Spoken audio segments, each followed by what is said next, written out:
Fever వచ్చినప్పుడు ఎలాంటి జాగ్రత్తలు తీసుకోవాలో ఈరోజు తెలుసుకుందాము. నేను doctor Geeta Indraneel, general physician. Fever వచ్చినప్పుడు రెస్ట్ తీసుకోవాలి, హెవీ వర్క్స్ చేయకూడదు, కావాల్సినంత వాటర్ తీసుకోవాలి, ఇంట్లోనే కుక్ చేసిన ఫ్రెష్ ఫుడ్ తీసుకోవాలి, కొద్దిగా ఎక్కువసార్లు తినేలాగా ఈజీగా డైజెస్ట్ అయ్యేలాగా ఉండాలి తీసుకునే food. Out side food avoid చేయండి.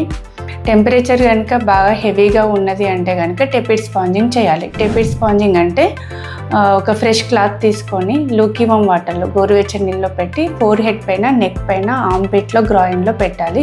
ఒక 15-20 మినిట్స్ వరకు చేయవచ్చును. లేదంటే టెంపరేచర్ తగ్గుముఖం పట్టేంత వరకు చేయాలి. ఒకవేళ టెపిడ్ స్పాంజింగ్ చేయడం వల్ల చలి, వణుకుడు ఎక్కువ అవుతున్నాయంటే టెపిడ్ స్పాంజింగ్ చేయకూడదు.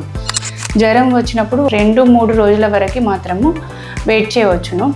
పారాసిటమాల్ ట్యాబ్లెట్ వేసుకున్నా కూడా కవర్ అవ్వట్లేదు, టెంపరేచర్ వస్తూనే ఉంటుందంటే కనుక వెంటనే డాక్టర్ని కన్సల్ట్ అయ్యి సరైన టెస్టులు చేసుకొని సరైన మందులు వాడాలి.